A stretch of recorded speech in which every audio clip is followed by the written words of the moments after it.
그날은 마치 오래된 필름처럼 흐릿했지만 그 속의 장면들은 여전히 생생하게 나를 옥죄어 왔다. 거대한 연회장, 샹들리에의 눈부신 불빛 아래 수많은 시선이 집중된 곳. 나는 그 중심에 서 있었다. 화려한 드레스와 낯선 명품들 사이에서. 나는 마치 다른 세계에서 온 이방인 같았다. 아니, 정확히 말하면 나는 오랫동안 감춰왔던 본래의 세계로 되돌아온 것이었다.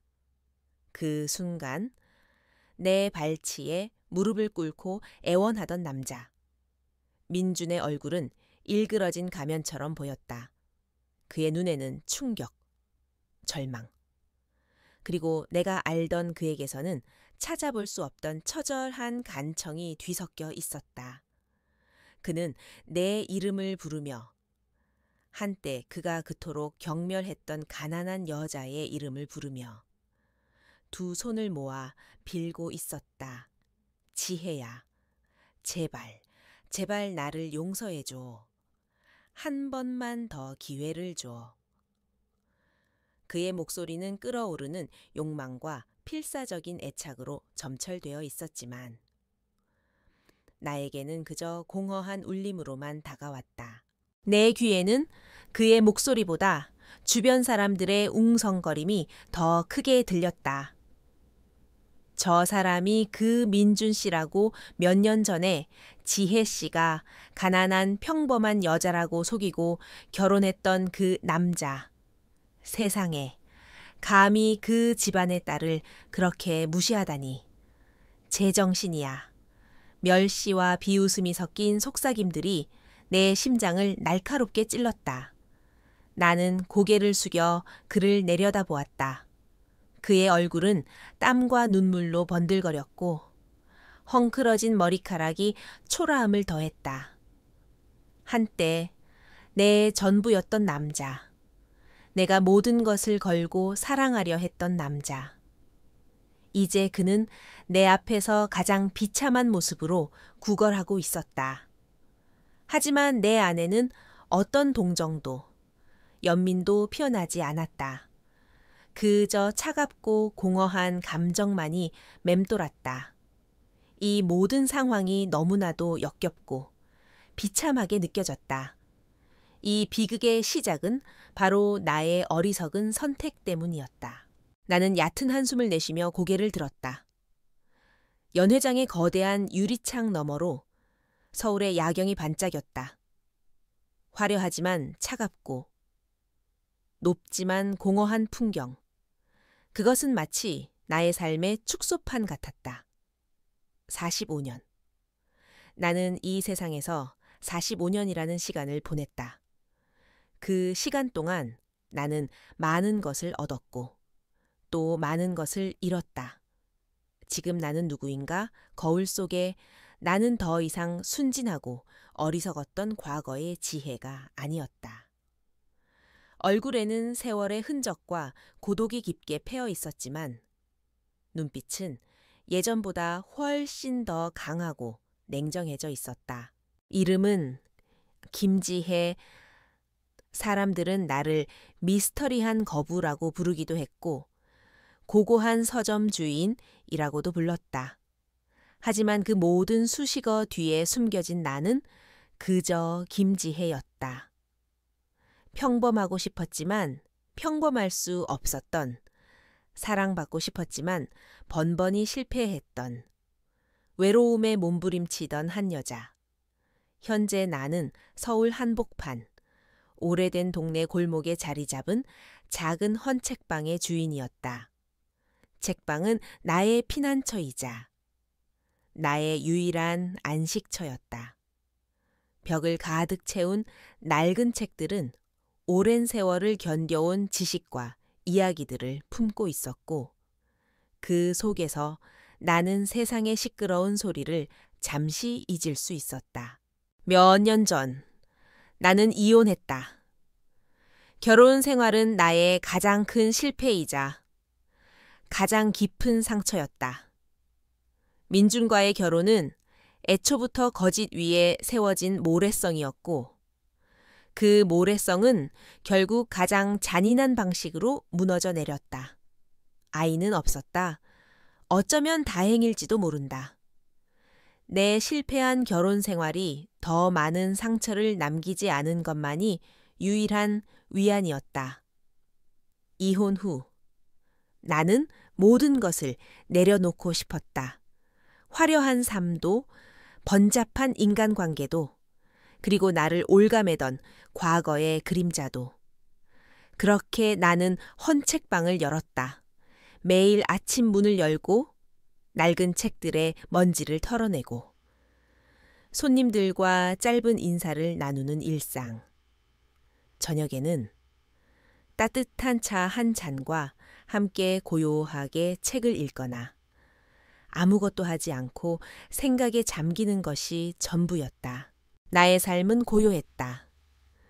너무나 고요해서 때로는 그 침묵이 귀청을 찢을 듯한 외침처럼 들리기도 했다. 밤이 되면 작은 아파트의 넓은 거실은 텅 빈 공간으로 변했다. 침대 옆 스탠드의 작은 불빛만이 나의 그림자를 벽에 길게 드리웠고 그 그림자는 나를 더욱 왜소하고 외롭게 만들었다. 나는 종종 창밖을 내다보며 생각했다. 저 불빛들 속에는 얼마나 많은 사람들이 사랑하고 웃고 함께 울고 있을까. 나는 혼자였다. 아주 오래전부터 혼자였고 앞으로도 영원히 혼자일 것 같은 기분이었다. 가끔 친구들이 전화를 걸어 안부를 묻기도 했지만 나는 나의 깊은 외로움을 그들에게 쉽게 털어놓지 못했다. 그저 괜찮다고, 행복하다고, 혼자만의 시간을 즐기고 있다고 거짓말할 뿐이었다. 그들은 나의 거짓말을 믿었고 나는 더욱 고립되었다. 어릴 적부터 나는 외로움에 익숙했다. 부유한 집안에서 태어났지만 나의 부모님은 각자의 삶에 바빴고 나에게는 따뜻한 관심과 사랑 대신 물질적인 풍요로움만을 주었다. 나는 항상 진짜 사랑을 갈망했다. 돈 때문에 나에게 접근하는 사람들에게 질려버렸고 나의 배경을 모른 채 순수하게 나를 좋아해 줄 사람을 찾고 싶었다. 그래서 나는 나 자신을 숨겼다. 내가 가진 모든 것을 감추고 평범한 사람인 척 연기했다. 그것은 나만의 방식이었다. 진정한 사랑을 찾기 위한 나만의 비겁한 시도. 하지만 그 시도는 결국 내게 더 큰 비극을 안겨주었다. 민준과의 만남은 바로 그런 외로움과 갈망 속에서 시작되었다. 그는 나에게 따뜻한 위로와 관심을 주는 것처럼 보였다. 적어도 처음에는 그랬다. 그는 내가 가진 것을 보지 않고 오직 나 자신만을 봐주는 유일한 사람이라고 믿었다. 그의 말 한마디 한마디는 나의 상처받은 마음을 어루만져 주었고 나는 그에게서 나의 오랜 꿈이었던 평범한 행복을 찾을 수 있을 것이라고 확신했다. 그러나 그 모든 것은 결국 환상이었다. 내가 그를 처음 만났던 순간부터 이 비극은 이미 시작되고 있었던 것이다. 연회장의 차가운 대리석 바닥에 무릎을 꿇고 있는 민준의 모습은 그 환상이 산산조각 났음을 보여주는 잔인한 증거였다. 나는 그를 지나쳐 연회장을 빠져나왔다. 내 뒤로 웅성거림과 플래시 세례가 쏟아졌지만 나는 뒤돌아보지 않았다. 그 순간 나는 비로소 모든 거짓과 미련으로부터 자유로워졌음을 느꼈다. 하지만 동시에 알 수 없는 깊은 공허함이 나를 덮쳐왔다. 그것은 마치 폭풍이 지나간 후의 고요함 같았지만 그 고요함 속에는 무언가 중요한 것을 영원히 잃어버린 듯한 쓸쓸함이 배어 있었다. 헌책방의 하루는 늘 비슷했다. 아침 9시. 나는 낡은 셔터 문을 올리고 은은한 먼지 냄새가 배어있는 공기를 깊게 들이마셨다. 햇살이 창을 통해 비스듬히 쏟아지면 책꽂이 사이의 먼지 입자들이 작은 우주처럼 반짝였다. 나는 먼저 오래된 나무 카운터를 닫고 어제 정리하다 만책들을 제자리에 꽂아 넣었다. 손님은 그리 많지 않았다. 간혹 중고등학생들이 참고서나 만화책을 찾으러 오거나 동네 어르신들이 지난 잡지나 소설책을 구경하러 들르는 정도였다. 그 외의 시간에는 나는 책장 사이를 거닐며 낡은 책 등을 손가락으로 쓸어보거나 조용히 앉아 책을 읽었다. 활자 속으로 빠져드는 시간은 내가 현실의 고통을 잠시 잊을 수 있는 유일한 통로였다. 점심은 대개 책방 근처의 작은 김밥집에서 사온 김밥 한 줄이나 집에서 싸온 간단한 샌드위치였다. 믹스 커피 한 잔과 함께 허기를 달래고 나면 다시 정적 속으로 빠져들었다. 책방은 나의 은신처였다. 외부의 시선으로부터, 세상의 소음으로부터 나를 보호해주는 견고한 벽. 그러나 그 벽은 동시에 나를 세상으로부터 고립시키는 감옥이기도 했다. 이따금씩 고요한 책방에 전화벨이 울리면 심장이 덜컥 내려앉곤 했다. 대부분은 스팸 전화였지만 혹시나 하는 마음에 매번 기대를 품었다가 실망하곤 했다. 내가 기다리는 전화는 결코 오지 않았다. 해의 질 역이 되면 책방 안은 주황색으로 물들었다. 낡은 창문으로 들어오는 노을빛이 책들의 색깔을 더욱 깊고 아련하게 만들었다. 그 시간만큼은 책방이 살아 숨 쉬는 듯한 착각에 빠지곤 했다. 하루를 마감하며 셔터를 내릴 때 나는 항상 알 수 없는 공허함에 휩싸였다. 다시 혼자만의 시간으로 돌아가야 한다는 사실이 나를 짓눌렀다. 아파트 현관문을 열고 들어서는 순간 텅 빈 공간의 냉기가 나를 맞이했다.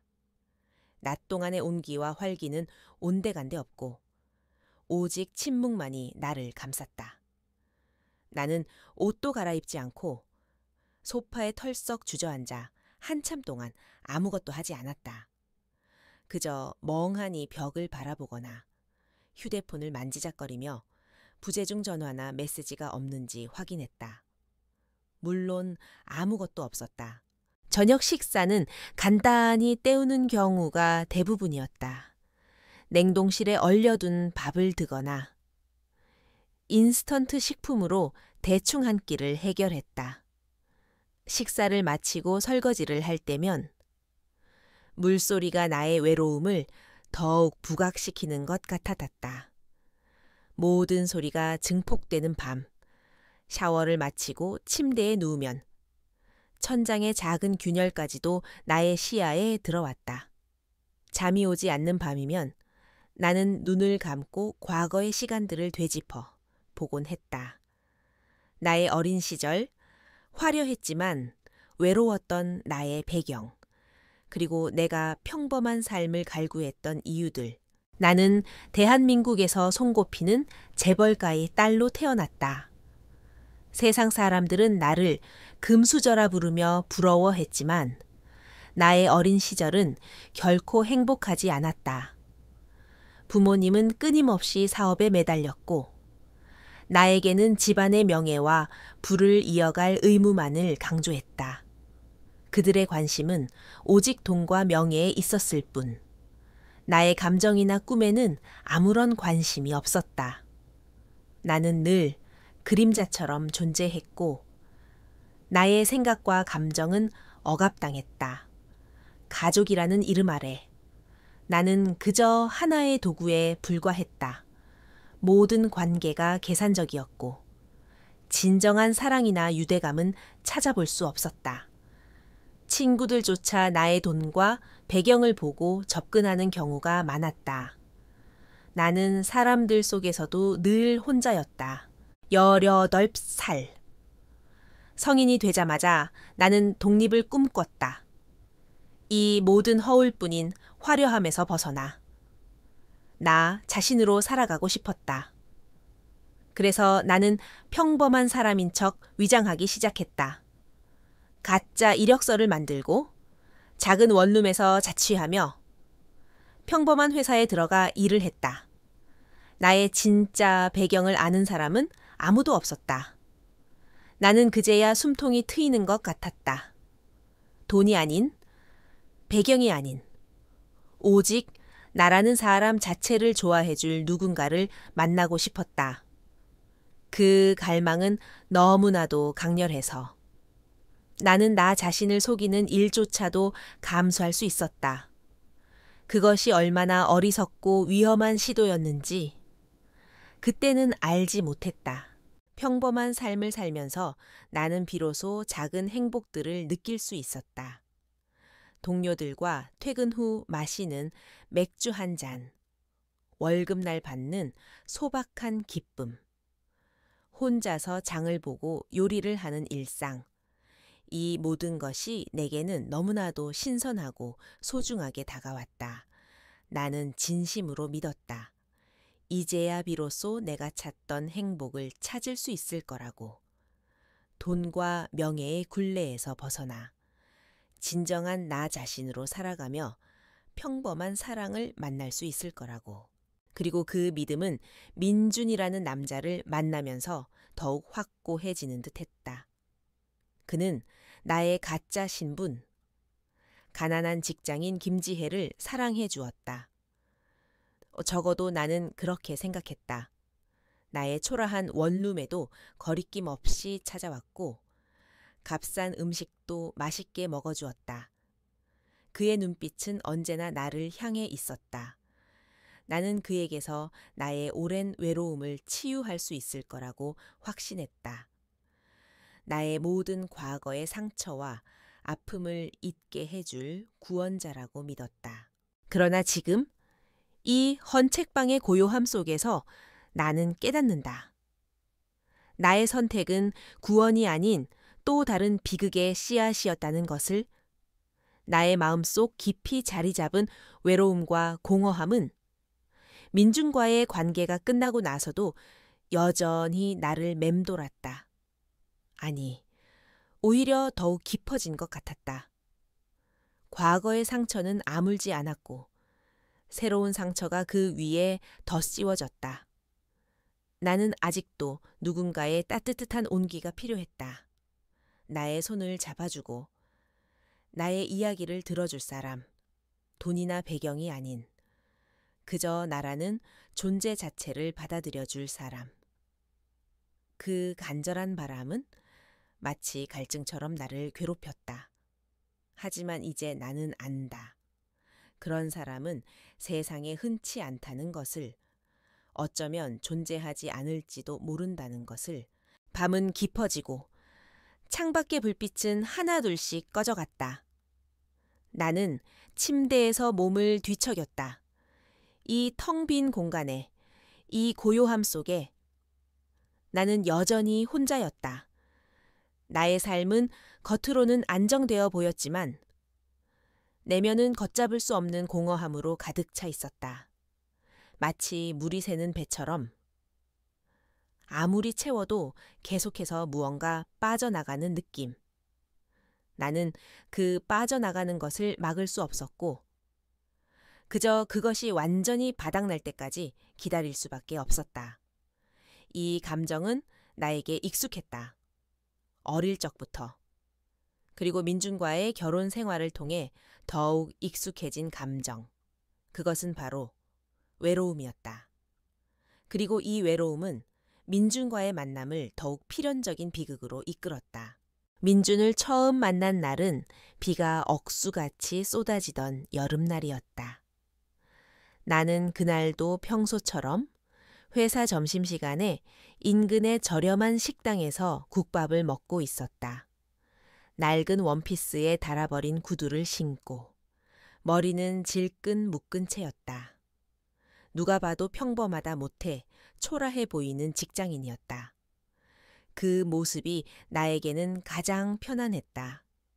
내가 가진 모든 것을 숨기고 아무것도 아닌 나 자신으로 존재하는 것.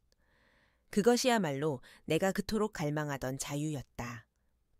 나는 고개를 숙이고 깍두기를 곁들인 국밥을 허겁지겁 먹고 있었다.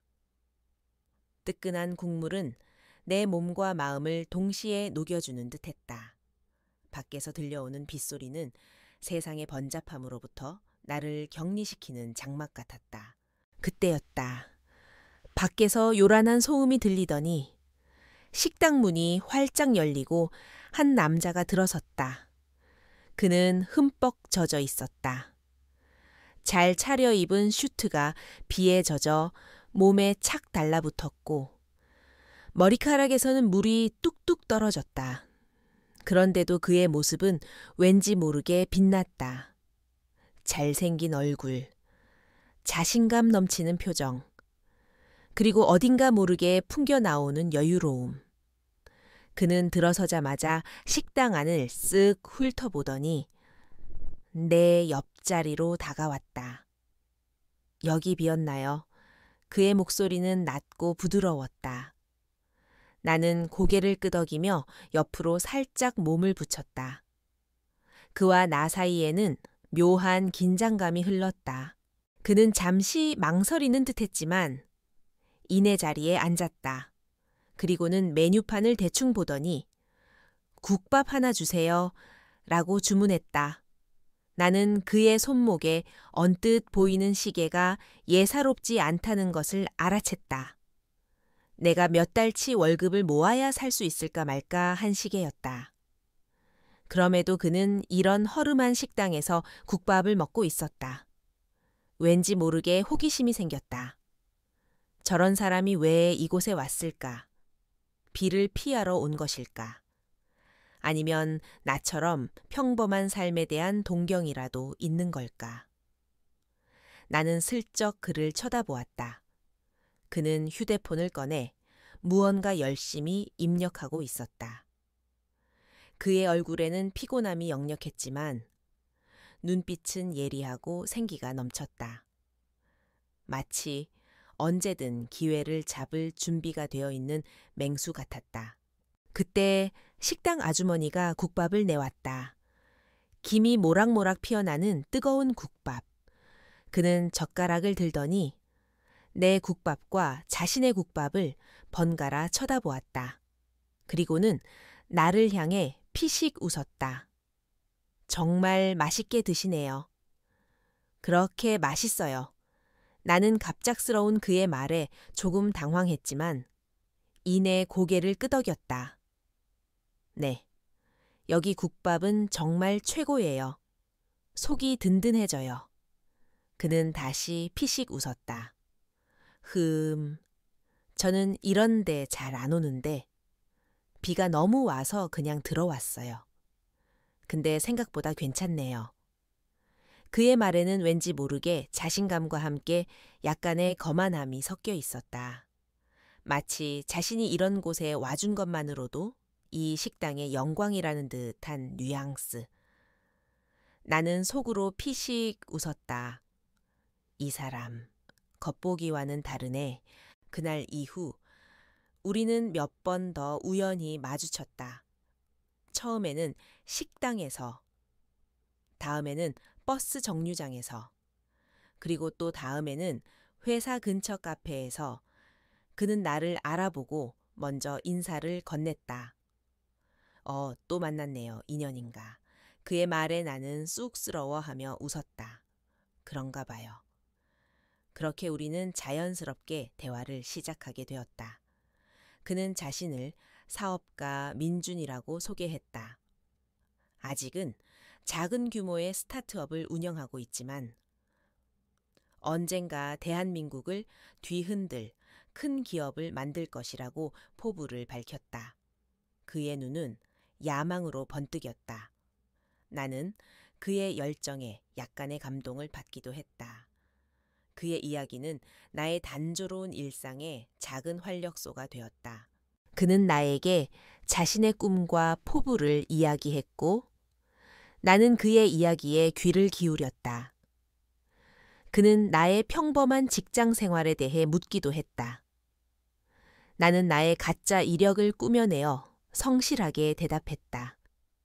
네, 저는 작은 회사에서 사무직으로 일하고 있어요. 월급은 많지 않지만 안정적이고 좋아요. 나는 나의 초라한 원룸에 대한 이야기도 했다. 방이 작아서 좀 답답하긴 한데 혼자 살기에는 나쁘지 않아요.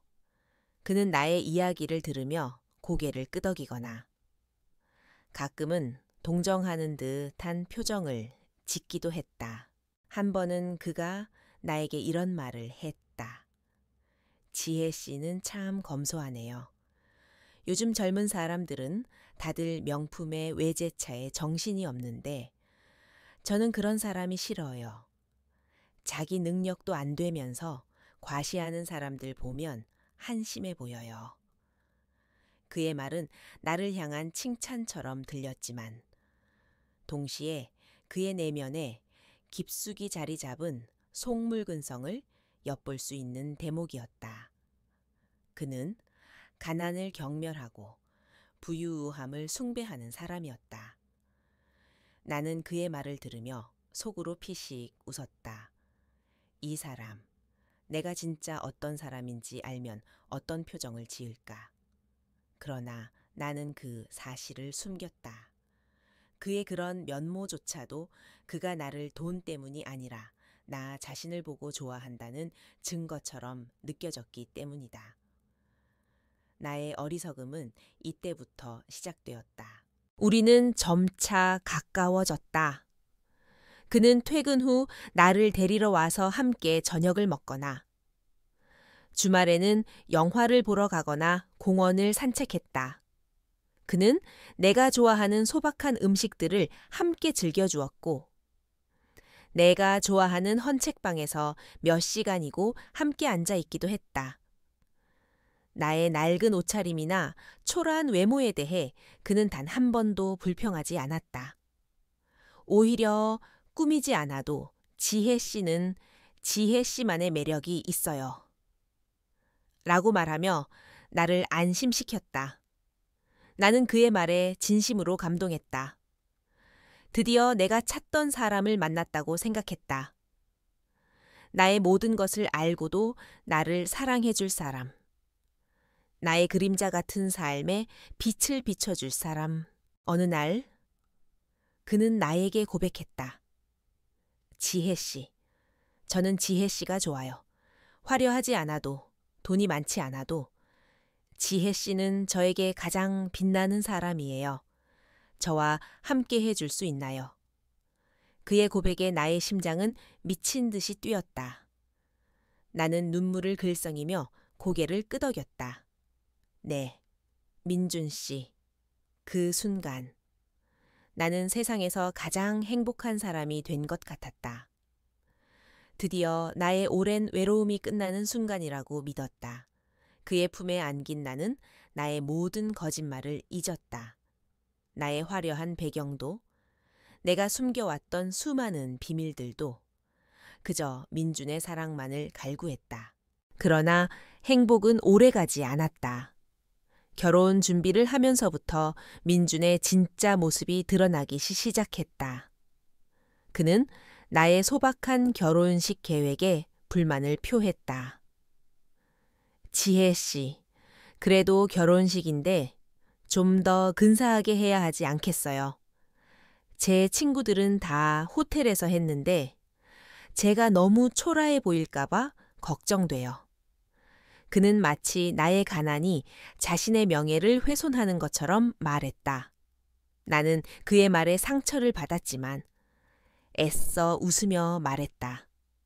민준 씨, 저는 소박한 게 좋아요. 중요한 건 우리 사랑이잖아요. 그는 마지못해 고개를 끄덕였지만 그의 표정에서는 불만이 역력했다. 집을 구하는 문제에서도 갈등이 시작되었다. 나는 작은 전셋집이라도 좋다고 했지만 그는 무리해서라도 더 넓고 좋은 아파트를 고집했다. 지혜 씨, 저는 이왕이면 좋은 곳에서 시작하고 싶어요. 제 사업도 곧 잘 될 텐데 너무 작은 집은 좀 그렇지 않나요?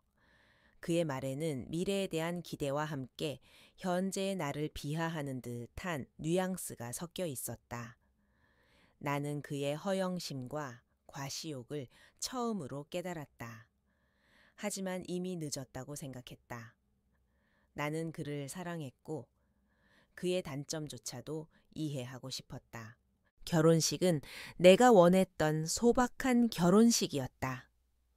친구 몇 명과 가족들만 참석한 작은 예식장. 나는 하얀 웨딩드레스를 입고 민준의 손을 잡고 입장했다. 나의 부모님은 불참했다. 그들은 나의 이런 초라한 결혼식을 이해할 수 없다고 했다. 그들의 불참은 내게 또 다른 상처를 주었지만 나는 민준이 있기에 괜찮다고 스스로를 위로했다. 그러나 민준의 친구들은 나를 왠지 모르게 동정하는 듯한 눈빛으로 바라보았다. 그들은 내가 재벌가의 딸이라는 것을 상상조차 하지 못했을 것이다. 그저 민준이 능력 있는 남자가 평범한 여자를 만나 결혼하는 것을 신기하게 여길 뿐이었다. 그들의 시선 속에는 은근한 비웃음과 함께 민준이 아깝다는 듯한 뉘앙스가 섞여 있었다. 나는 행복했다. 적어도 그 순간만큼은 그랬다.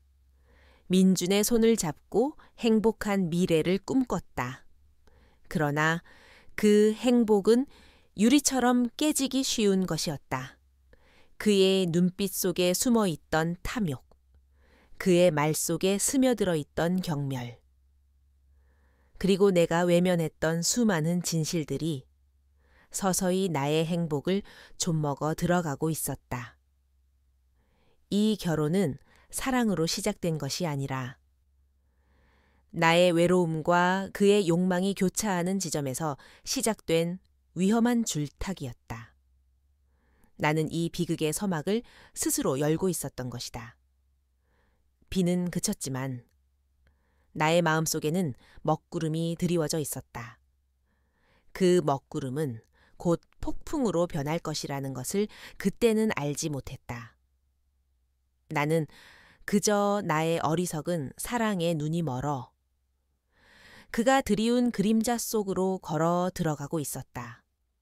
내가 평범한 삶을 갈망했던 것만큼 그는 특별한 삶을 갈망했고 그 갈망은 결국 우리 모두를 파멸로 이끌게 될 터였다. 나는 나의 진짜 신분을 철저히 숨겼고 그 거짓말은 우리의 관계를 좀먹는 독이 되었다. 신혼의 당금은 그리 오래가지 않았다. 결혼이라는 현실은 내가 상상했던 것보다 훨씬 더 차갑고 가혹했다. 민준과의 결혼 생활은 행복보다는 갈등과 실망의 연속이었다. 우리는 작은 전셋집에서 신혼을 시작했다. 내가 원했던 소박함과는 달리 민준은 집의 크기와 위치에 대해 끊임없이 불평했다. 지혜 씨, 저는 사업을 하는 사람인데 친구들이 집에 놀러 온다고 하면 좀 부끄러워요. 너무 작지 않나요? 그의 말에는 내가 부족해서 이런 집에 살아야 한다는 듯한 뉘앙스가 섞여 있었다. 나는 그의 투덜거림을 애써 외면하며 말했다. 괜찮아요. 민준 씨, 저는 이 정도면 충분해요. 중요한 건 우리가 함께 있다는 거잖아요. 나의 말은 그의 귀에 닿지 않는 듯했다. 그는 여전히 불만스러운 표정으로 집 안을 둘러보았다. 결혼 생활에서 가장 먼저 부딪힌 것은 바로 돈 문제였다. 나는 내 진짜 재산을 숨긴 채 평범한 회사원으로서 벌어들이는 월급만으로 생활했다. 물론 그것만으로도 충분히 생활할 수 있었지만 민준의 소비 습관은 나와는 극과 극이었다. 그는 자신의 사업에 투자한다는 명목으로 값비싼 술자리와 골프 모임을 즐겼고 명품 옷과 시계에도 아낌없이 돈을 썼다. 그는 나에게도 좋은 옷을 사 입으라고 권했지만 나는 그럴 때마다 저는 이런 게 편해요 라며 거절했다. 내 옷차림은 그의 눈에 늘 불만스러운 듯 보였다. 지혜 씨는 왜 이렇게 꾸미지 않는 거예요?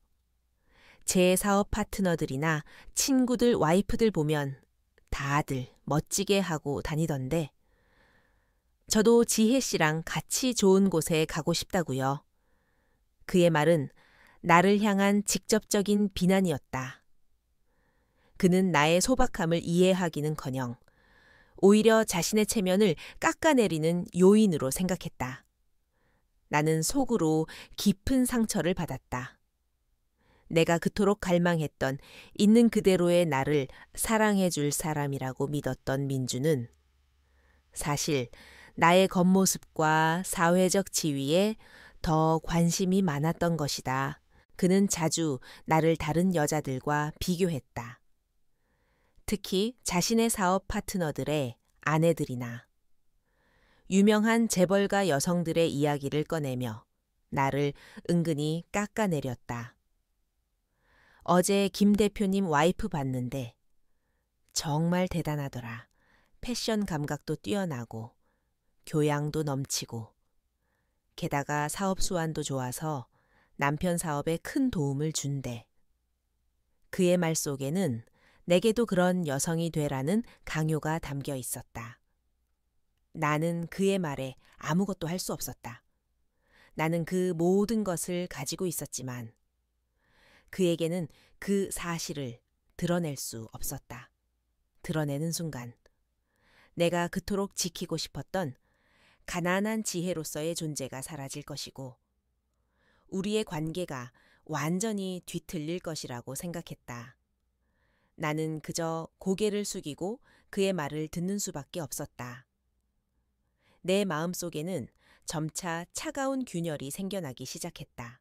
민주는 사업 자금을 명목으로 내게 돈을 빌려달라고 요구하기 시작했다. 처음에는 소액이었다. 지혜 씨, 이번에 급하게 자금이 필요한데 혹시 지혜 씨 비상금 좀 빌려줄 수 있어? 금방 갚을게. 나는 내가 가진 재산에서 조금씩 돈을 빼내어 그에게 빌려주었다. 그는 고맙다고 말했지만 그의 눈빛에는 돈에 대한 굶주림이 역력했다. 나는 그가 진심으로 나를 사랑하는 것이 아니라 나의 비상금과 나의 안정적인 직장을 이용하려 한다는 것을 어렴풋이 느끼기 시작했다. 그의 요구는 점차 대담해졌다. 지혜 씨, 우리 집 담보대출 좀 알아볼까? 사업을 확장하려면 더 큰 돈이 필요해. 지혜 씨 이름으로 하면 대출도 더 잘 나올 거야. 그의 말에 나는 충격을 받았다. 그는 내가 가난한 사람이라고 생각했으면서도 나에게 이런 무리한 요구를 서슴지 않았다. 나는 두려웠다. 내가 가진 진짜 재산을 그에게 보여줘야 할 순간이 올까봐. 그리고 그가 나의 재산을 알게 되는 순간 나를 어떻게 대할지 알 수 없었기 때문에 나는 그의 요구를 거절했지만 그는 화를 내거나 실망하는 기색을 보였다. 지혜 씨는 나를 안 믿는 거야 우리가 부부인데 이렇게 중요한 순간에 나를 못 믿어주는 거야. 그의 말은 나에게 죄책감을 심어주었다. 나는 그에게 죄책감을 느끼면서도 나의 비밀을 지켜야 한다는 강박감에 시달렸다. 나는 밤마다 잠을 이루지 못했다. 내가 왜 이런 결혼을 했을까? 내가 그토록 갈망했던 평범한 사랑은 이런 모습이 아니었다. 민주는 나를 사랑하는 것이 아니라 내가 만들어낸 가난한 아내라는 이미지와 그 이미지가 가져다 줄 수 있는 안정적인 삶을 사랑하는 것 같았다. 그의 입에서 나오는 사랑한다는 말은 점점 더 공허하게 들렸다. 그 안에는 어떠한 진심도 담겨 있지 않았다. 그는 나를 존중하기는커녕 내가 평범한 여자라는 이유로 은근히 무시하고 있었다. 그의 무시는 나의 자존감을 갉아먹었다. 어느 날 민주는 큰 사업 계약을 따냈다며 들떠서 돌아왔다. 그는 고급 와인을 가져와 축배를 들자고 했다. 와인을 마시던 중 그는 자신의 성공에 도취되어 자랑스럽게 이야기했다. 지혜 씨, 내가 괜히 사업하는 게 아니야. 나는 돈 냄새를 맡는 귀신이라고. 김 대표님도 나보고 정말 대단하대. 근데 지혜 씨는 왜 이렇게 돈에 관심이 없어 재테크도 좀 하고 주식이라도 좀 해봐. 이렇게 회사 월급만 받아서 언제 부자 될래? 나중에 애 낳으면 학비는 어떻게 감당하려고. 그의 말은 비수처럼 나의 심장을 꿰뚫었다. 그는 내가 가난하다고 단정하고 나의 미래까지 걱정하는 척하며 나를 무시했다. 나는 그의 눈빛에서 명백한 경멸을 보았다. 그 순간 나는 깨달았다. 민주는 나를 결코 존중하지 않는다는 것을. 그는 나를 사랑하는 것이 아니라 그저 자신의 욕망을 채워줄 도구로 여기고 있을 뿐이라는 것을. 나의 존재 가치는 그에게 있어 오직 돈을 얼마나 벌어오는가, 자신에게 얼마나 도움이 되는가에 달려 있었다. 나의 가슴 속에는 차가운 분노가 치밀어 올랐지만 나는 아무 말도 할 수 없었다. 나의 비밀이 나를 올가매고 있었다. 그날 밤 나는 밤늦게까지 잠을 이루지 못하고 거실에 앉아 있었다. 민주는 옆에서 코를 골며 잠들어 있었다. 나는 그의 잠든 얼굴을 물끄러미 바라보았다. 한때 내가 사랑했던 그 얼굴은 이제 낯설고 이질적으로 느껴졌다. 나는 그의 옆에 누워있는 나 자신이 너무나도 한심하게 느껴졌다. 내가 무엇 때문에 이 모든 거짓말을 시작했고 이 비참한 관계를 이어가고 있는가. 나는 평범한 행복을 원했지만 얻은 것은 가짜 행복과 더 깊은 외로움뿐이었다. 이 결혼은 나의 삶을 더욱 깊은 수렁으로 밀어넣고 있었다. 내가 그토록 바랐던 평범함은 나에게 더 큰 상처를 주었다. 나는 재벌가의 딸이라는 나의 본래 모습을 숨김으로써 민준이라는 사람의 진짜 속물근성을 꿰뚫어 보지 못했다. 그는 나의 가난을 경멸했고 나의 소박함을 비웃었다. 나의 내면이 얼마나 풍요로운지는 그에게 중요하지 않았다. 그는 오직 겉으로 드러나는 성공과 부만을 쫓는 사람이었다. 그리고 나는 그런 그에게 나의 가장 소중한 것, 나의 진심을 바치고 있었다. 이 모든 것이 나 자신이 자초한 비극이었다. 나는 나의 어리석음과 함께 이 결혼 생활의 늪에 깊이 빠져들고 있었다.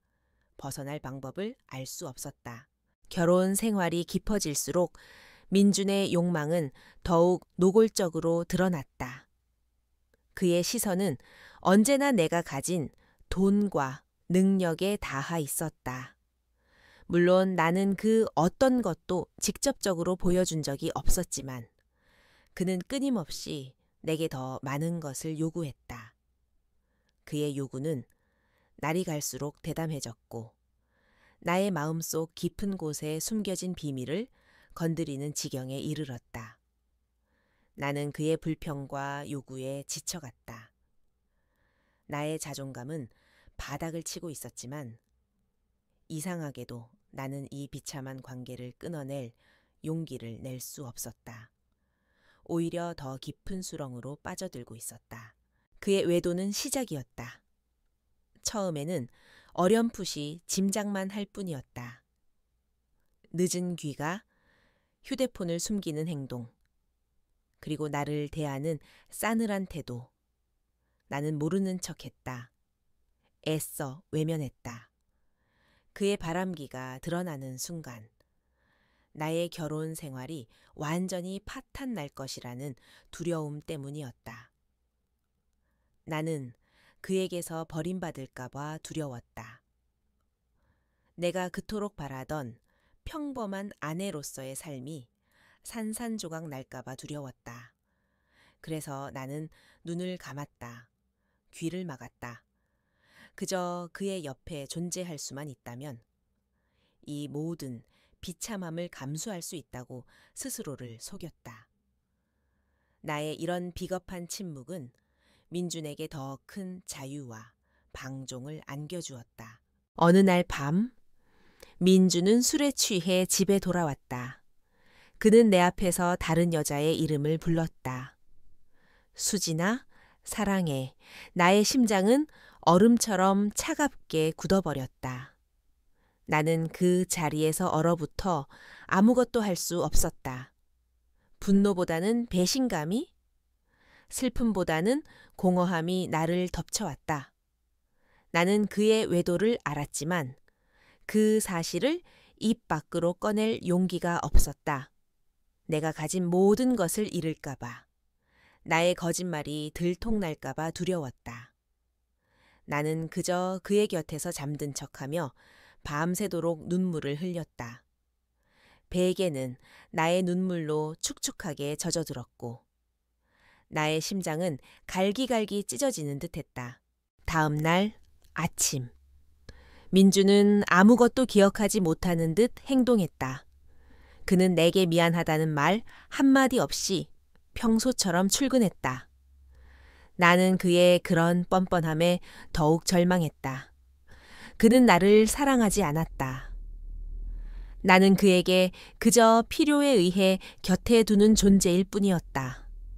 하지만 나는 이 사실을 인정하고 싶지 않았다. 나의 어리석은 사랑은 나를 맹목적으로 만들었다.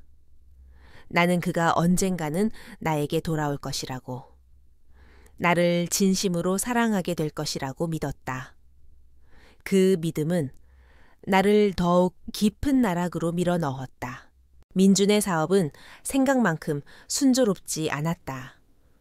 그는 점점 더 많은 돈을 요구하기 시작했다.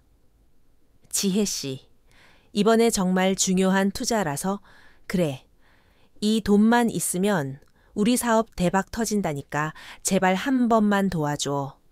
이 돈은 우리가 부자 되는 지름길이야.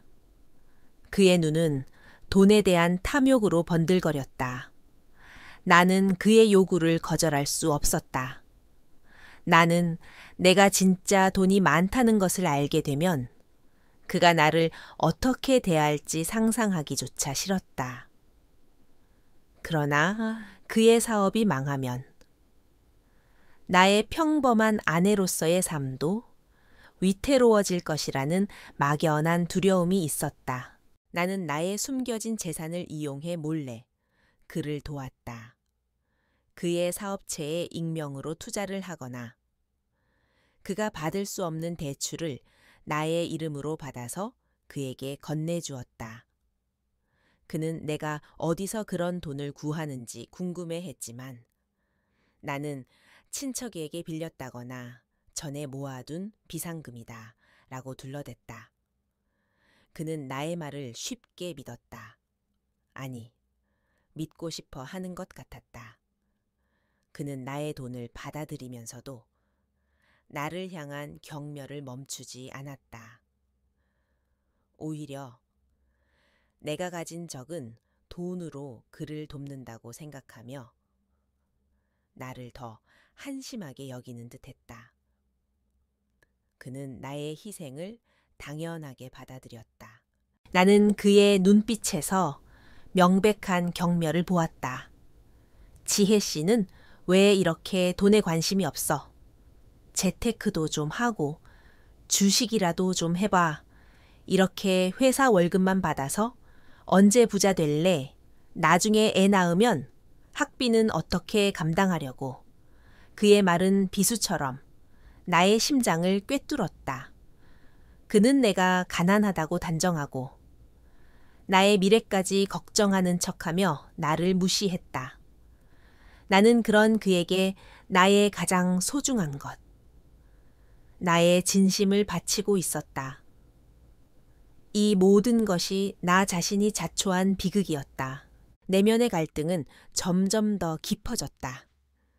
나는 죄책감에 시달렸다. 내가 그를 속이고 있다는 죄책감. 그리고 그가 나의 돈을 이용하고 있다는 사실을 알면서도 침묵하는 나 자신에 대한 혐오감. 그러나 그 죄책감보다 더 큰 것은 두려움이었다. 내가 가진 모든 것을 잃을지도 모른다는 두려움. 나의 외로움이 더욱 깊어질지도 모른다는 두려움. 나는 이 비참한 관계를 끊어낼 힘이 없었다. 그저 하루하루를 버텨낼 뿐이었다. 나의 삶은 점점 더 거짓으로 채워져 갔고 나는 그 거짓의 늪에서 헤어나오지 못했다. 어느 날 나는 우연히 민준의 휴대폰을 보게 되었다. 거기에는 다른 여자와 다정하게 찍은 사진들이 가득했다. 그리고 그 여자와 주고받은 은밀한 메시지들. 자기야, 지혜는 왜 이렇게 눈치가 없는지 모르겠어. 내가 사업 자금 좀 달라고 하면 맨날 궁시렁거리고 자기처럼 시원시원한 여자가 최고야. 그의 메시지 속에는 나를 향한 조롱과 비하가 가득했다. 나는 그의 메시지를 읽는 내내 숨이 막혔다. 나의 심장은 산산조각이 났다. 내가 그토록 지키고 싶었던 나의 사랑은 처음부터 존재하지 않았다. 나는 그에게 철저히 이용당하고 있었다. 그 순간 나의 모든 어리석음이 파노라마처럼 스쳐 지나갔다. 내가 왜 나 자신을 속이고 이런 비참한 관계에 갇혀 있어야 하는가? 나는 그의 외도와 비하를 견디면서도 그의 곁을 떠나지 못했다. 내가 그를 떠나면 나는 다시 혼자가 될 것이라는 막연한 두려움 때문이었다. 나의 내면은 이미 텅 비어버린 지 오래였다. 나는 나의 진짜 모습을 숨기고 가짜 삶을 살아가는 동안 나의 모든 에너지를 소진했다. 나는 진정한 나를 잃어버렸고 그 빈자리를 민준이라는 존재가 채워주기를 갈망했다. 하지만 그는 나에게 아무것도 주지 않았다. 오히려 나의 마지막 남은 자존감마저 짓밟았다. 밤은 깊어지고 나는 거실 소파에 앉아 멍하니 창밖을 바라보았다. 도시의 불빛들은 여전히 아름답게 빛나고 있었지만 나의 눈에는 그저 차갑고 공허하게만 느껴졌다. 나는 나의 손을 바라보았다. 한때는 꿈과 희망으로 가득했던 손이었다. 이제는 절망과 후회로 얼룩져 있었다. 나는 내가 이 모든 비극을 자초했다는 사실을 인정할 수밖에 없었다. 내가 나 자신을 속인 것처럼 민준도 나를 속였다. 나는 그의 눈을 보며 사랑을 갈구했지만 그는 나의 가난한 모습 뒤에 숨겨진 나의 재산을 탐하고 있었다. 이 결혼은 사랑이 아닌 거짓과 탐욕으로 얼룩진 계약이었다. 나는 이 굴레에서 벗어날 방법을 알 수 없었다. 내 마음속에서는 통곡 소리가 울려 퍼졌지만 아무도 들을 수 없었다. 나의 비극은 더욱 깊어지고 있었다. 나는 내가 가진 모든 것을 숨긴 채 살아왔다. 나의 진짜 이름, 나의 배경, 나의 재산, 이 모든 것은 내가 스스로 선택한 굴레였다. 그 굴레는 나를 보호하는 동시에 짓눌렀다. 나의 가장 깊은 비밀. 그리고 내가 평범한 삶을 갈구하게 된 이유는 어린 시절의 어느 날로 거슬러 올라간다. 그것은 나의 심장에 깊이 박힌 상처였고, 그 상처는 나를 영원히 따라다니는 그림자가 되었다. 내가 10살 되던 해, 나의 가족은 큰 비극을 겪었다. 나의 외삼촌, 즉 어머니의 남동생이 갑작스럽게 돌아가셨다. 그는 우리 집안의 사업을 물려받을 유력한 후계자 중 한 명이었고, 그의 죽음은 가족 모두에게 큰 충격과 혼란을 안겨주었다. 그런데 그 죽음 뒤에는 추악한 진실이 숨겨져 있었다. 외삼촌은 사실 나의 친척 중 한 명에게 사업권을 빼앗기 위해 의도적으로 죽임을 당한 것이었다. 나는 우연히 부모님의 대화를 엿듣게 되었다. 그들은 비밀리에 사건을 은폐하려 했고, 집안의 명예와 재산을 지키기 위해 모든 진실을 덮으려 했다. 나는 충격을 받았다. 나의 눈앞에 펼쳐진 세상은 아름다운 환상이 아닌 추악하고 탐욕스러운 현실이었다. 가족이라는 이름으로 묶인 사람들이 서로를 등쳐먹고 심지어 살인까지 저지르는 것을 보면서 나는 인간에 대한 깊은 불신을 가지게 되었다. 돈이, 재산이 사람을 얼마나 괴물로 만들 수 있는지 나는 그때 처음 깨달았다. 그때부터 나의 마음속에는 깊은 공포가 자리 잡았다. 나의 부모님은 나에게 이 모든 것을 비밀로 지키라고 강요했고, 나는 그들의 눈빛에서 내가 이 사실을 발설하면 나조차 위험해질 수 있다는 것을 직감했다. 나는 고독 속에서 그 비밀을 혼자 감당해야 했다. 그 이후로 나는 돈과 재산이 내게 행복이 아닌 독이 될 수 있다는 것을 믿게 되었다. 나는 나의 진짜 모습을 숨기기 시작했다. 재벌가의 딸이라는 명목으로 나에게 접근하는 사람들을 경계했고, 나의 진정한 가치를 돈이 아닌 다른 곳에서 찾고 싶었다. 그래서 나는 평범한 사람인 척 위장했다. 그것은 나에게 일종의 방어 기제였다. 나를 해칠 수 있는 세상으로부터 나 자신을 보호하려는 필사적인 몸부림. 민준을 만났을 때 나는 그에게서 나의 오랜 갈망인 평범한 사랑을 찾을 수 있을 것이라고 믿었다. 나의 가난한 모습조차도 사랑해 줄 사람. 그것은 내게 구원처럼 느껴졌다. 그러나 그 구원은 또 다른 악몽의 시작이었다. 민주는 나의 가난을 빌미로 점차 나를 착취하기 시작했다. 그의 사업은 끝없이 자금을 요구했고, 그는 나를 재정적으로 압박했다. 지혜 씨, 이번에 정말 중요한 거래야. 이 기회를 놓치면 안 돼. 지혜 씨가 가진 비상금 다 끌어모아도 모자라. 어떻게든 더 구해와봐. 당신이 도와주지 않으면 우리 사업은 끝장이야. 그의 말에는 내 대한 연민이나 배려 따위는 없었다. 오직 자신의 이익만을 위한 계산적인 요구였다. 나는 그의 눈빛에서 명백한 경멸을 보았다. 그는 내가 돈을 제대로 벌어오지 못하는 무능한 아내라고 생각하는 듯 했다. 나는 나의 진정한 재산을 그에게 보여주고 싶지 않았다. 그가 나의 재산을 알게 되는 순간, 그는 나를 더욱 심하게 착취할 것이고, 나의 평범한 삶은 완전히 파괴될 것이라고 생각했기 때문이었다.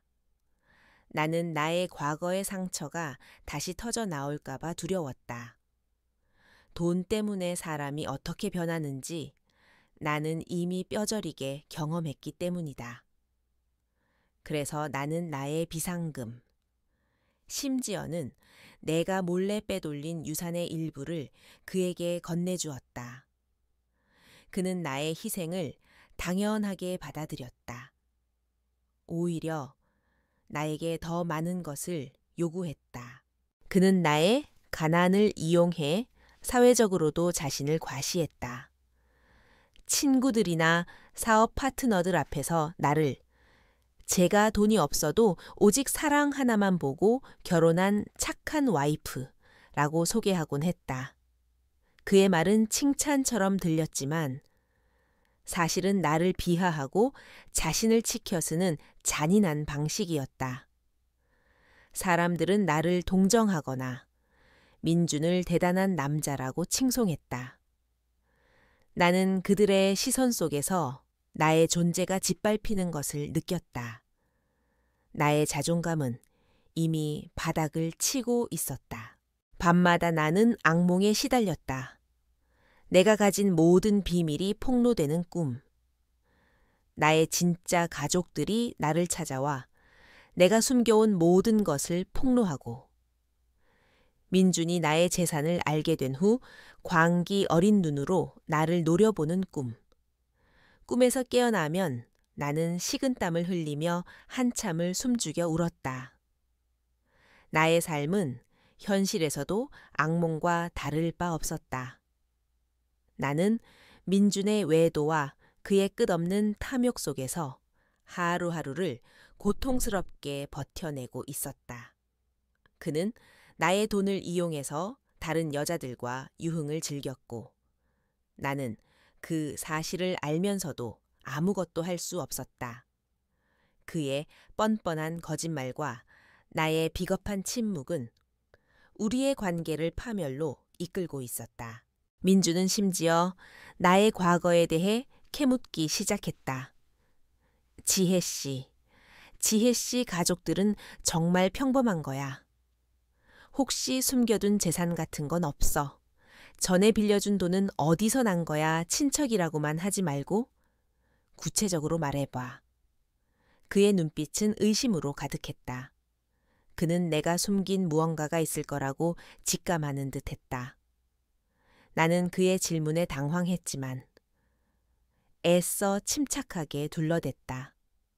민준 씨? 제가 뭘 숨겨요? 그냥 평범한 직장인이었다니까요. 친척은 그냥 저에게 도움을 많이 주셨던 분이에요. 나의 목소리는 떨렸고 나는 나의 거짓말이 들통날까봐 두려웠다. 그는 나의 대답에 만족하지 않는 듯했다. 그는 나 몰래 나의 지인들을 탐문하거나 나의 과거 행적을 조사하려 했다. 나는 그의 이런 행동에 더욱 큰 공포를 느꼈다. 나의 비밀이 탄로 나는 것은 시간 문제라고 생각했다. 나의 세계는 점점 더 좁아지고 나는 숨 쉴 공간조차 없었다. 이 모든 것이 내가 자초한 일이었다. 평범한 사랑을 갈망하며 시작된 나의 거짓말은 이제 나를 집어삼키는 거대한 괴물이 되어 있었다. 나는 그 괴물에게서 벗어날 수 없었다. 내 마음속에서는 비명 소리가 울려 퍼졌다. 나는 진정한 사랑을 찾으려 했지만 얻은 것은 가짜 사랑과 더 깊은 상처뿐이었다. 나는 나의 모든 것을 포기하고 평범한 삶을 택했지만 그 대가는 너무나도 혹독했다. 민주는 내가 가진 것을 보지 않고 오직 자신의 욕망만을 쫓는 사람이었다. 그는 나의 가난을 경멸했고 나의 소박함을 비웃었다.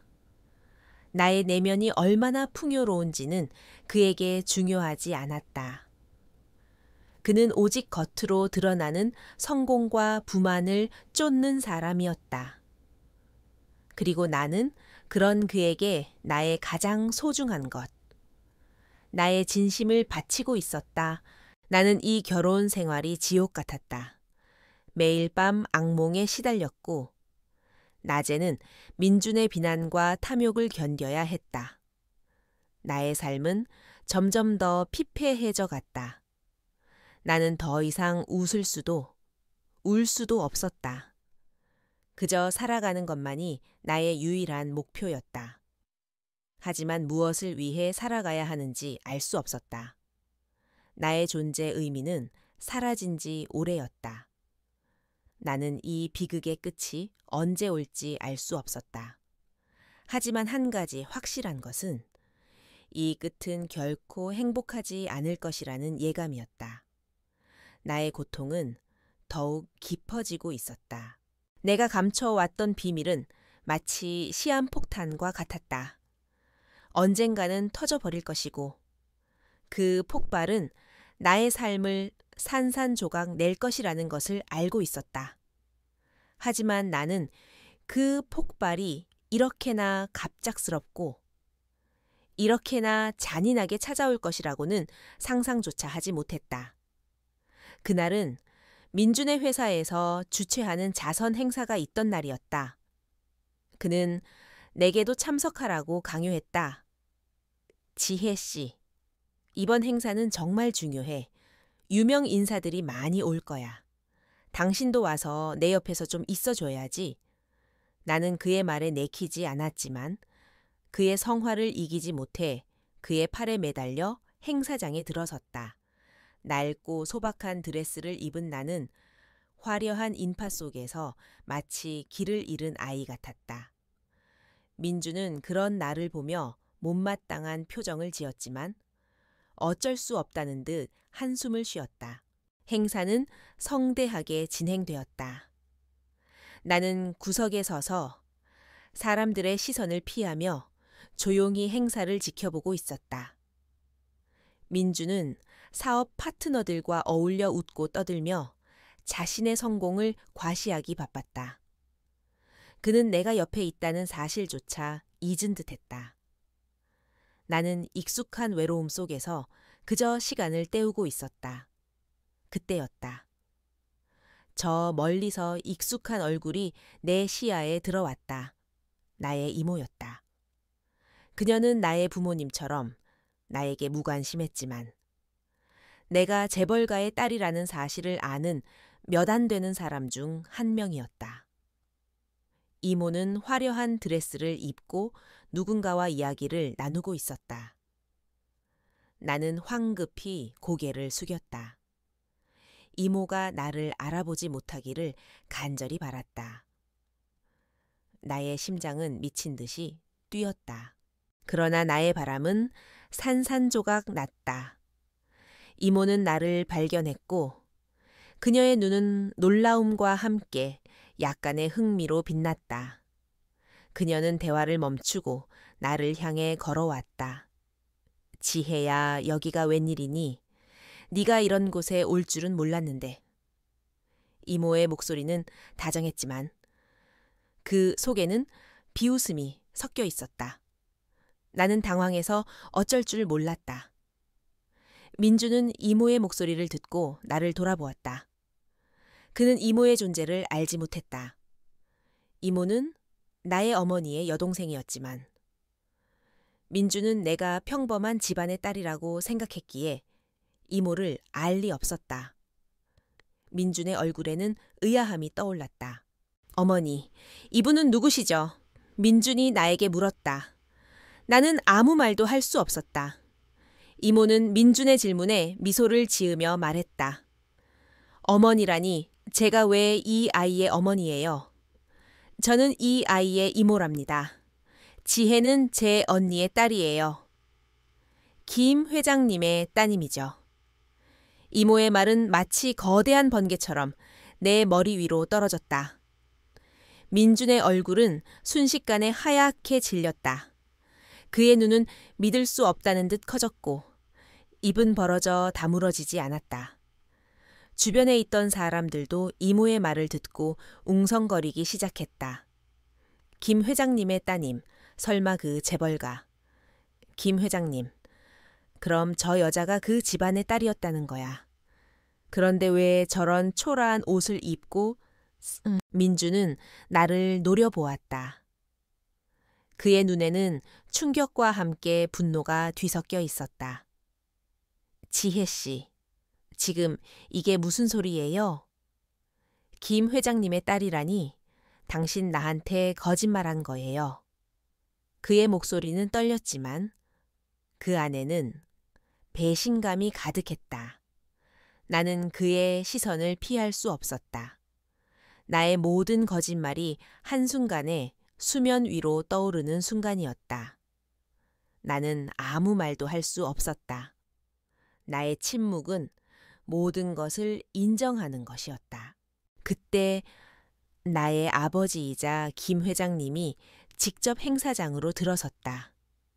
그는 나의 이모와 민준, 그리고 웅성거리는 사람들을 보더니 나를 발견했다.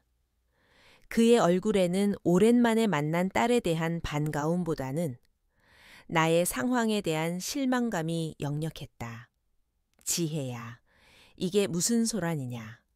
아버지의 목소리는 차갑고 단호했다. 민주는 아버지를 보자마자 더욱 경악했다. 그는 비로소 내가 감히 상상조차 할 수 없는 거대한 존재였다는 것을 깨달은 듯했다. 그의 얼굴은 절망으로 일그러졌다. 아버지는 내게 다가와 민준을 위아래로 훑어보았다. 그리고는 차가운 목소리로 말했다. 네가 감히 우리 집안의 딸을 기만한 것이냐? 네가 감히 나를 속인 것이냐? 아버지의 말에 민주는 그 자리에 주저앉을 듯 휘청거렸다.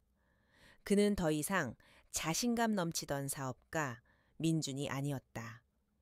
그저 모든 것이 들통난 비참한 사기꾼에 불과했다.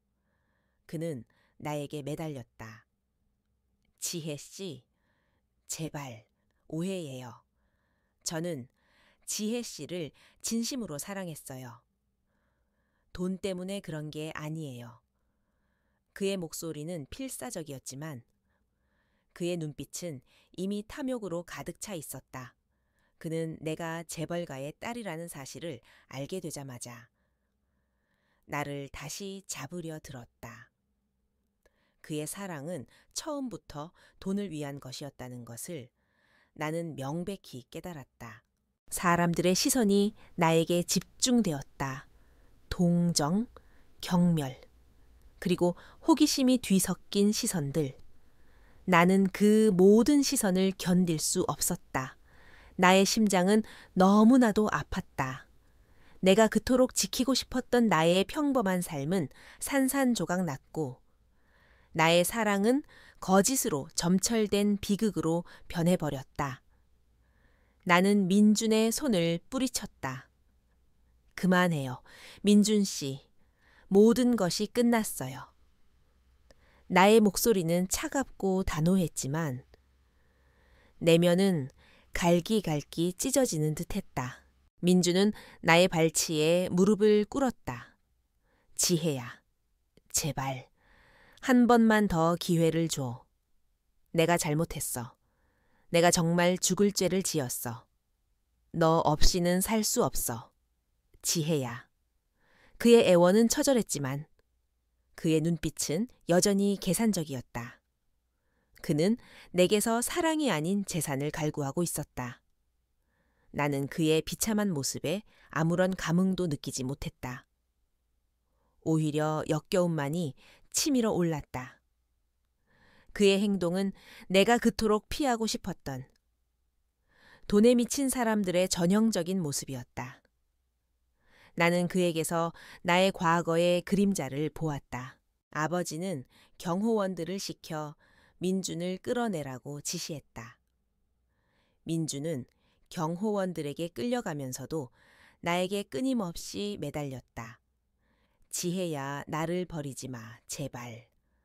그의 외침은 연회장 전체에 울려 퍼졌지만 아무도 그에게 동정심을 보이지 않았다. 나는 그가 끌려가는 모습을 멍하니 바라보았다. 한때 나의 전부였던 남자. 내가 모든 것을 걸고 사랑했던 남자. 이제 그는 나에게 혐오스러운 존재가 되어 있었다. 이 사건은 삽시간에 언론에 퍼져 나갔다. 재벌가 딸, 평범한 남자와 위장 결혼 후 이혼 소동, 김 회장 딸의 비극적인 사랑 이야기 등 자극적인 헤드라인이 신문과 방송을 장식했다.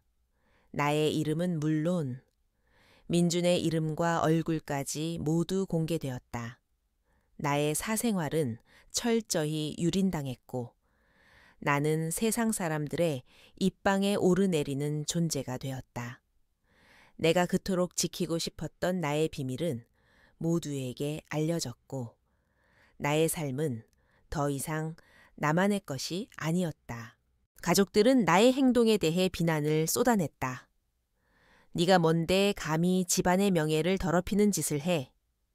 쓸데없는 로맨스를 꿈꾸더니 결국 이 사단을 내는구나. 그들의 비난은 내게 또 다른 상처를 주었다. 나는 그들에게 나의 상처를 이해시키려 했지만 그들은 나의 고통에는 아무런 관심이 없었다. 오직 집안의 명예와 자신들의 체면만을 중요하게 생각했다. 나는 그 속에서 다시 한번 깊은 외로움을 느꼈다. 민주는 그 사건 이후 완전히 파산했다. 그의 사업은 투자자들에게 외면당했고 그는 사회적으로 매장당했다. 그의 친구들과 동료들은 모두 그에게 등을 돌렸다. 그는 한때 자신이 그토록 경멸했던 가난한 존재로 전락하고 말았다. 나는 그 소식을 들었지만 아무런 감정도 느끼지 못했다. 그저 모든 것이 끝나버렸다는 사실만이 나를 짓눌렀다.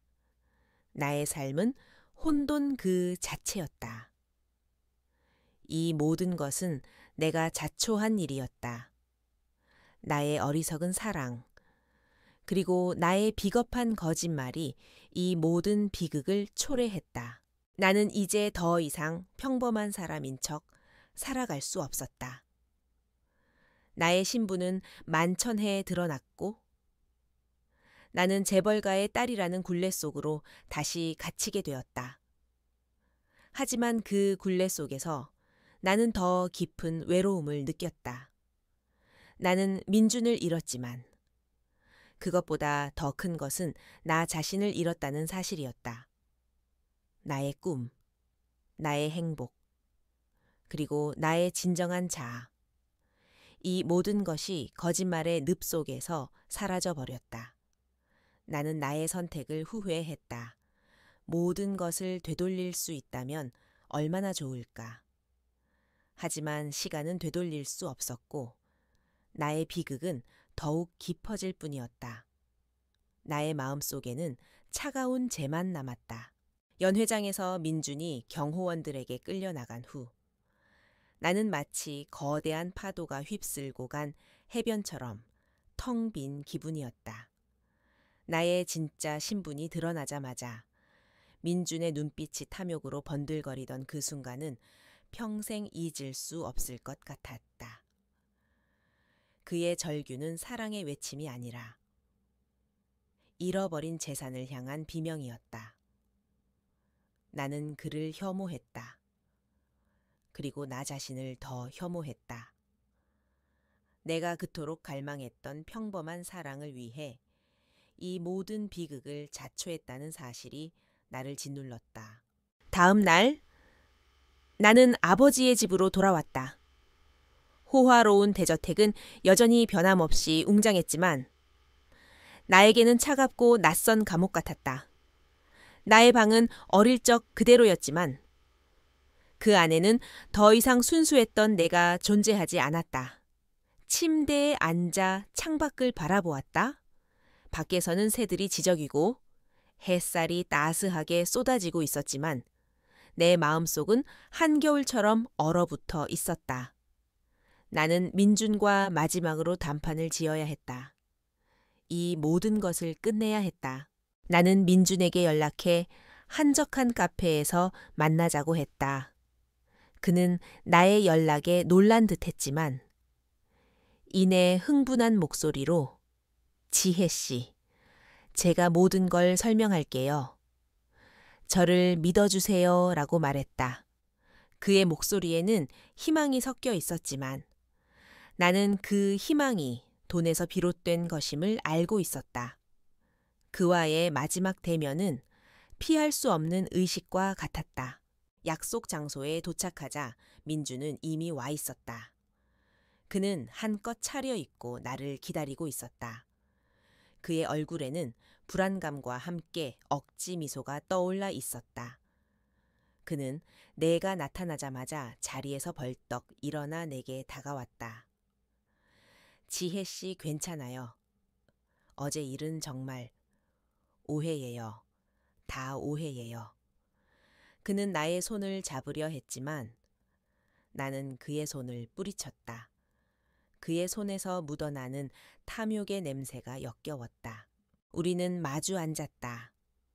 그는 변명과 거짓말을 늘어놓기 시작했다. 지혜 씨? 저는 정말 지혜 씨를 사랑했어요. 지혜 씨가 돈이 많다는 걸 알았지만 그건 중요하지 않았어요. 저는 지혜 씨가 가진 돈이 아니라 지혜 씨 자체를 사랑했다고요. 그의 목소리는 애절했지만 그의 눈빛은 여전히 나를 평가하고 있었다. 나는 그의 눈빛에서 명백한 욕망을 읽었다. 그는 내가 그에게 줄 수 있는 재산을 탐내고 있었다. 나는 차가운 목소리로 말했다. 민준 씨, 그만해요. 더 이상 거짓말할 필요 없어요. 당신이 나를 사랑한 것이 아니라 나의 돈을 사랑했다는 것을 알아요. 그리고 나의 가난을 경멸했다는 것도.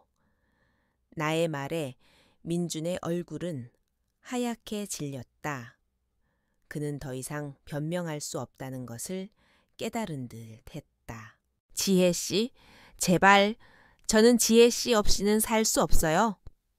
저에게 다시 한번 기회를 주세요. 제가 잘못했어요. 제가 정말 죽을 죄를 지었어요. 제가 정말 후회하고 있어요. 그는 애절하게 애원했다. 그의 눈에서는 눈물이 뚝뚝 떨어졌지만 그 눈물은 진심이 아닌 연기라는 것을 나는 너무나 잘 알고 있었다. 그의 눈빛은 여전히 계산적이었다. 그는 내게서 사랑이 아닌 재산을 갈구하고 있었다.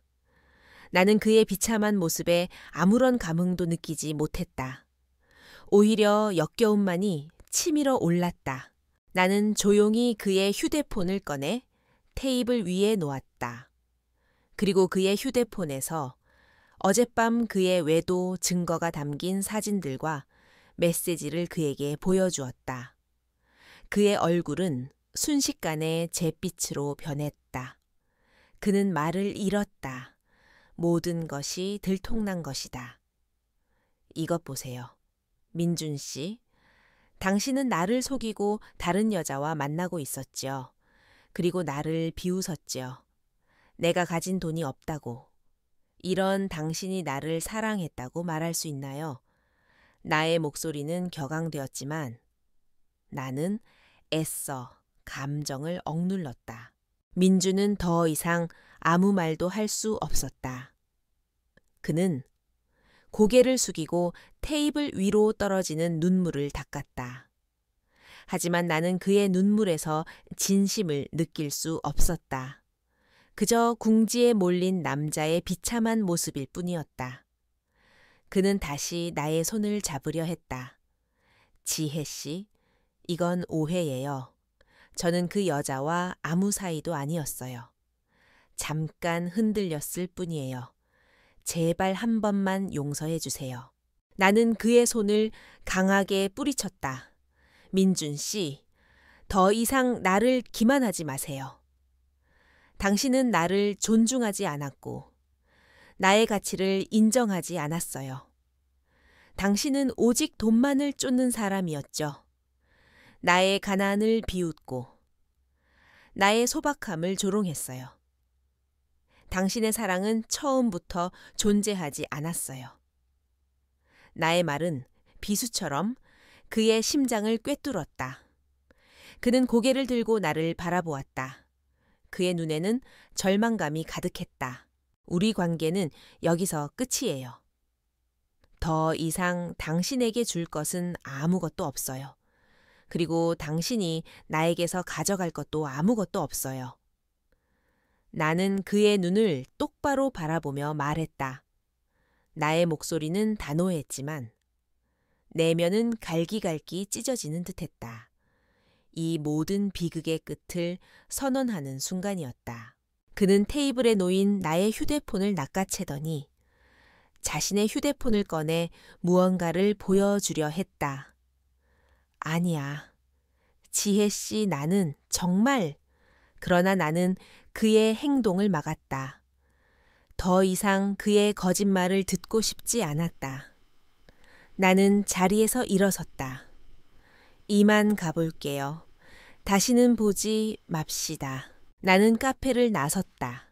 민주는 나의 뒤를 따라오려 했지만 나는 뒤돌아보지 않았다. 그의 절규가 나의 등 뒤에서 들려왔지만 나는 그 소리를 외면했다.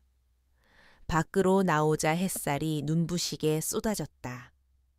나는 눈을 감고 심호흡을 했다. 모든 것이 끝났다. 나의 오랜 악몽이 끝이 났다. 나는 자유로워졌음을 느꼈다. 그러나 그 자유는 동시에 깊은 공허함을 동반했다. 나의 마음속에는 차가운 재만 남았다. 사랑도, 행복도, 그리고 믿음도 모두 재가 되어버렸다. 민주는 그 이후로 나에게 끊임없이 연락을 해왔지만 나는 그의 모든 연락을 차단했다. 그는 나의 가족들에게도 접근하려 했지만 아버지의 철저한 방어에 막혀 번번이 실패했다. 그의 사업은 완전히 파산했고 그는 모든 것을 잃었다. 그의 이름은 사회적으로 매장당했고 아무도 그를 다시 받아들이려 하지 않았다. 나는 그의 몰락 소식을 들었지만 아무런 감정도 느끼지 못했다. 그저 모든 것이 끝나버렸다는 사실만이 나를 짓눌렀다. 나의 가족들은 나의 이혼에 대해 안도하는 듯했지만 나에게 진심으로 위로의 말을 건네는 사람은 아무도 없었다. 그들은 여전히 나의 상처에는 무관심했고 오직 집안의 명예와 자신들의 체면만을 중요하게 생각했다.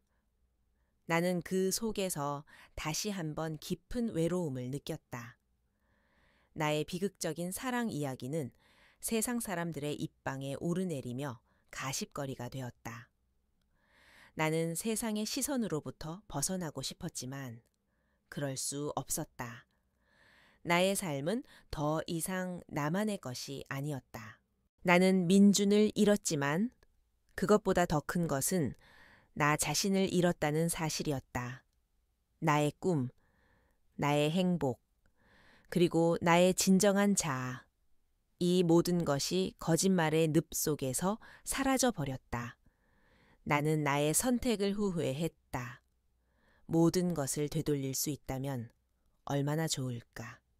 하지만 시간은 되돌릴 수 없었고 나의 비극은 더욱 깊어질 뿐이었다. 나의 마음속에는 차가운 재만 남았다.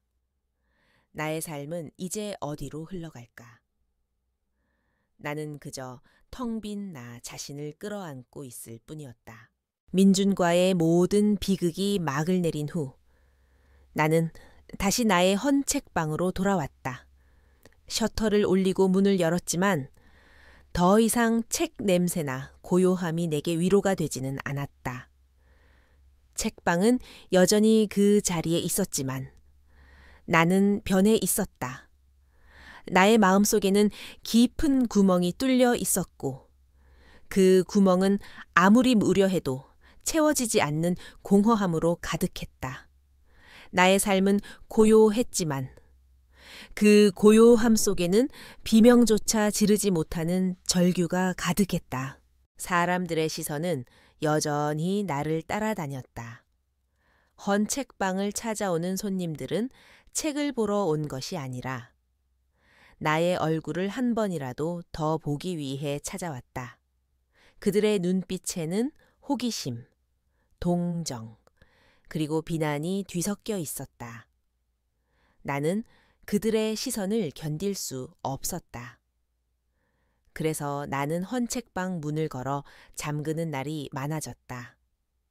셔터를 내린 채 어둠 속에 앉아 있거나 낡은 책들 사이를 거닐며 시간을 보냈다.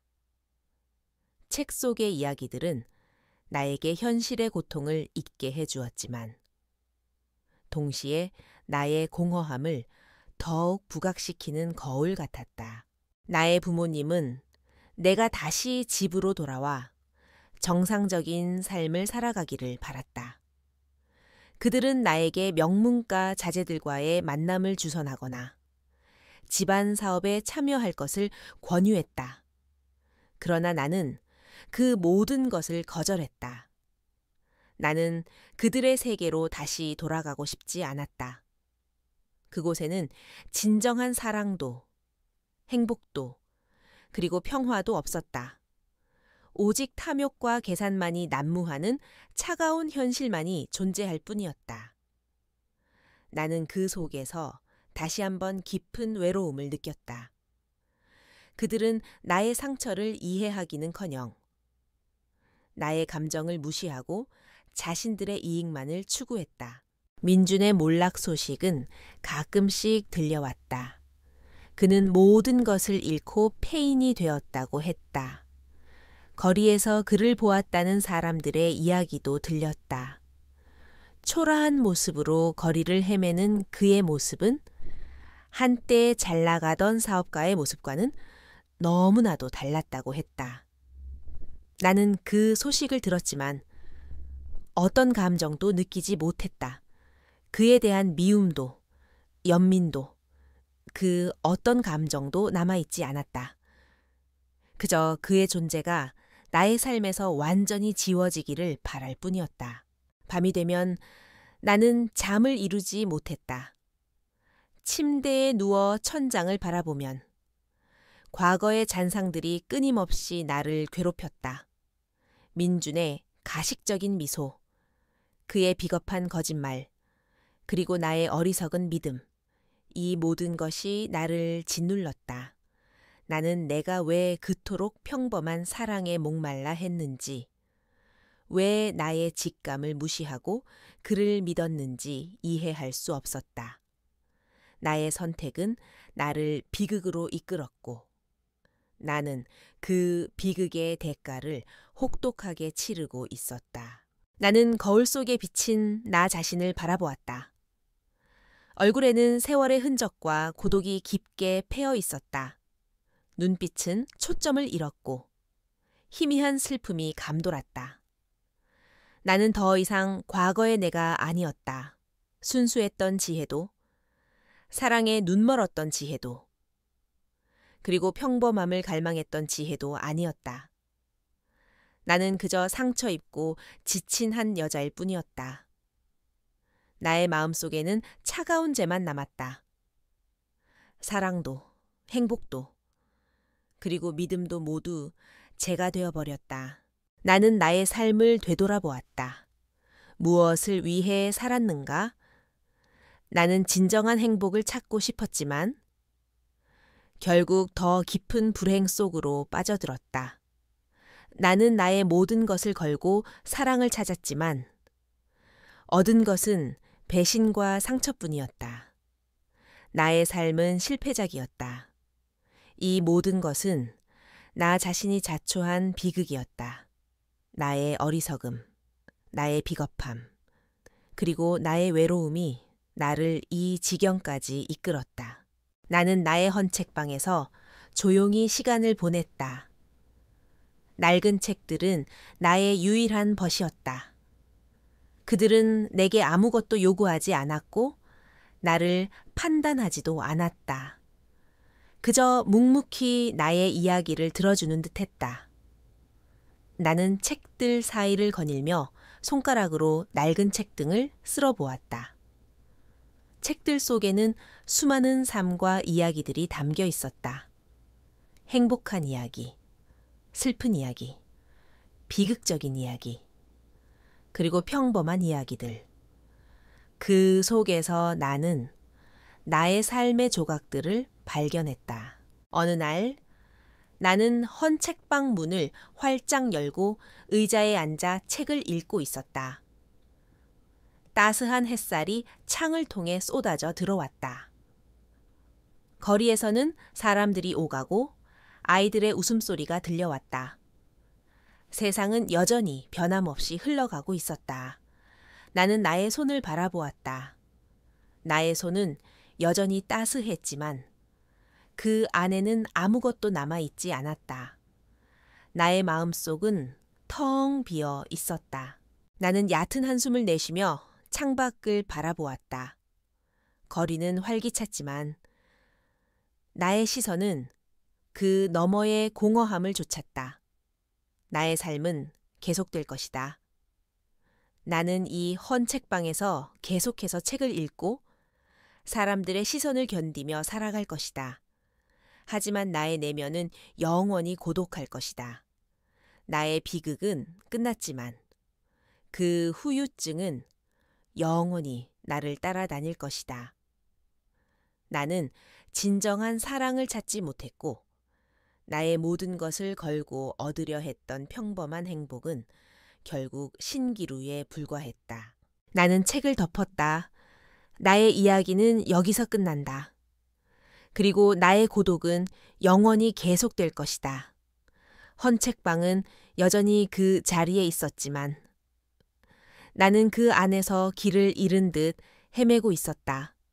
텅 빈 마음으로, 텅 빈 공간에서 나는 나의 쓸쓸한 삶을 이어나갈 것이다. 그리고 밤마다 밀려오는 후회와 외로움 속에서 나는 나의 모든 어리석음을 되새길 것이다. 나의 비극은 영원히 끝나지 않는 그림자처럼 나를 덮을 것이다.